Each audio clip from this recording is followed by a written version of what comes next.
modest kitchen, a man in a robe enters. Bowser, the family dog, lying on the floor, rises and stretches. That's the master. Omnipotent, omniscient, you name it. Everything you expect from a god, and then some. The man turns on the light. Hey, Bowser! Hey, Bows! Notice how he changes night into day with a flip of a paw. In my master's house, miracles are as common as fleas. Sometimes when he feeds me, he turns water into gravy. The man rubs Bowser vigorously. My name's Bowser.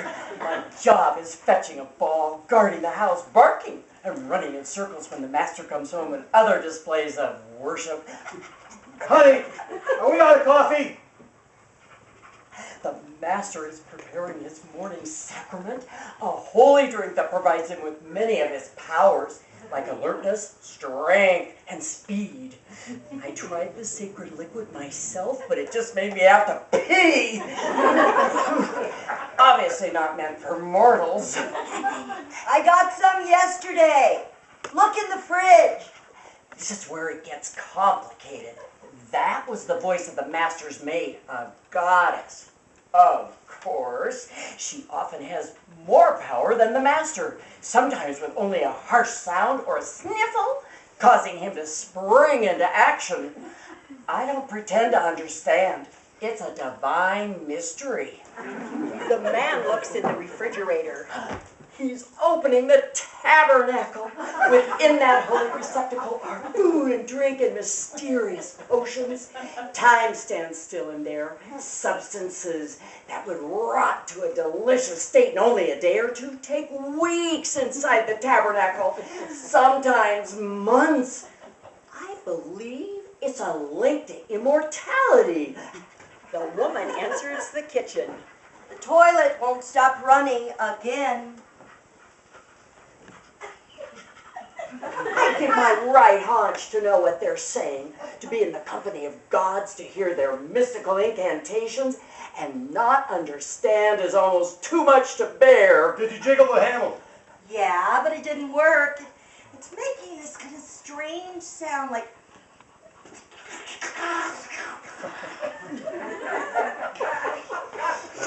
Here's how it all began. Genesis.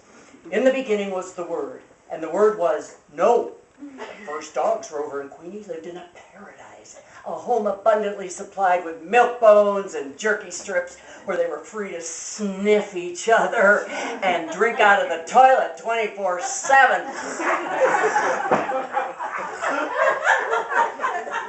Did you check the trap this morning? Yeah, nothing. There was only one restriction, a beautiful white sofa, the couch of good and evil.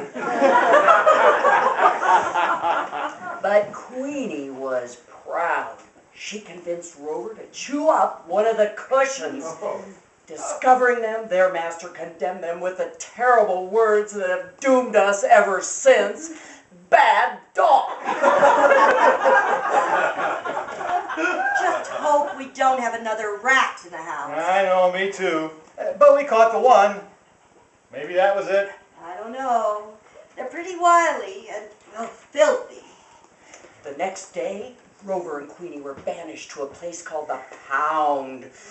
Ever since all dogs have paid for that original transgression, we must live in an imperfect world. We have to endure fleas and ticks and heartworms, wear collars and choke chains. And for some reason I've never understood, we have to periodically eat grass and puke. Hope the master lets me out soon. I've got to whiz like a Doberman. Come on, Bowser, let's go outside. Bowser follows the man to the door. What did I tell you? The master is all-knowing. As soon as the man and Bowser exit, the 7-year-old daughter enters, followed by Pussums the cat. Good morning, sugar. Well, have you named her yet? Yes, Pussums. The cat approaches. She must be pretty smart if she already knows her name. I hope she can keep mice and rats out of the house. But what about Bowser? Bowser, don't dogs hate cats? We'll see. The back door slams and Bowser enters. Who are you? Who wants to know? Me, Bowser, first chosen, first anointed. What the hell does that mean? Uh-oh. Rocky start. I'll pet them so they'll know we love them both. Good idea, Sugar. It means I was the first one chosen by the gods and ordained as their disciple. Gods? What gods? What gods? These three in the room with us. Are you out of your mind? You're talking about the zookeepers here? How dare you blaspheme? Blaspheme? Don't be such a putz. Just because they feed us and can turn a doorknob doesn't make them gods. I feel sorry for you, heathens. Likewise, kibble breath. These are the only humans you've ever lived with, right? Yes, but I don't see what that has to do with I've known a any... lot of them, especially at the pound. The pound? You were at the pound? But that's where all the bad animals go. I think they're going to like each other, don't you? So far, so good. You don't know what you're talking about. You've never been to a pound, but I can tell you, for some of us it's a place of refuge, usually from these so-called gods of yours. You keep talking like that, you'll rot in hell. We all gotta rot somewhere. You, maybe. When I die, I'll have eternal life and be reunited with the Master in heaven, where I'll chase quail and jackrabbits across the Elysian fields. Bully for you. You smell something? Just the Lord's morning breath. Not that. There's a rat in here. Scene 2, night, the kitchen. As Bowser lies on the floor asleep, Pussum creeps in, but Bowser is immediately aware of her. What are you doing? Patrolling. Reconnaissance. That's my job. You must not be very good at it, or you'd know about the rat in the house. Maybe more than one. I don't specialize in rodents. Obviously. That's probably why they got me.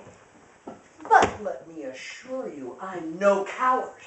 I'm ready to fight to the death in the service of my gods. Oh, I feel better already.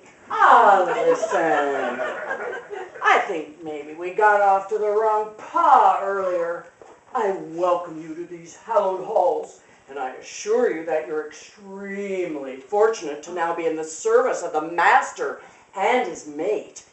In our polytheistic world with thousands of gods, you could have ended up anywhere. But you've been blessed to live in the sanctuary of two of the most powerful gods in the universe. What? Enough with the preaching already. Go hand out tracts. Leave me alone. Why are you so hostile? I'm only talking about core beliefs. Something all us animals believe. What? Do you believe in the vagaries of fortune and the futility of existence and the randomness of the universe? Oh. Then we don't share the same beliefs. The randomness of the universe. You can't mean that. You've never been to a pound. Let me tell you what it's like. Pets like you, who want nothing more than to love and to be loved, get locked up in cages because someone didn't want them, or abuse them, or just abandon them. But according to dogma. Dogma? You call it dogma. Okay, creed then. You know what most pets are?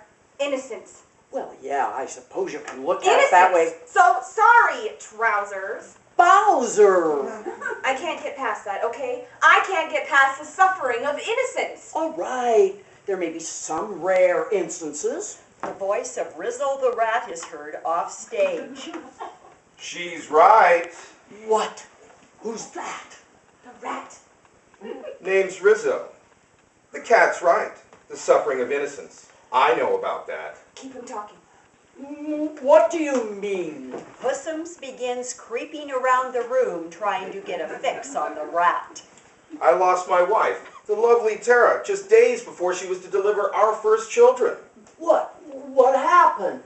A trap. Took her an hour to die. It was horrible.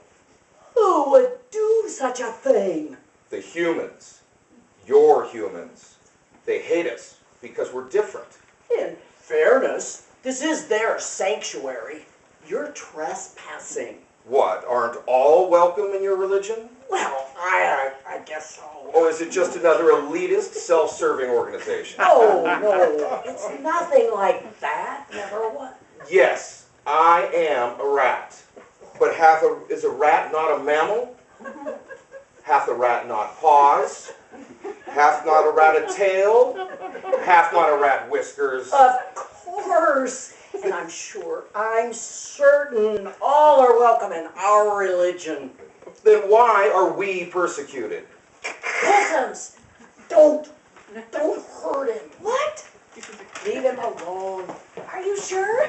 Yes, I don't know. Yeah. As they stand there silently, they hear the sudden loud snap of a trap. Riesel, What did I tell you? the randomness of the universe. Get used to it. But isn't there anything we can do? Yeah. Live for the day, Trousers. Just live for the day.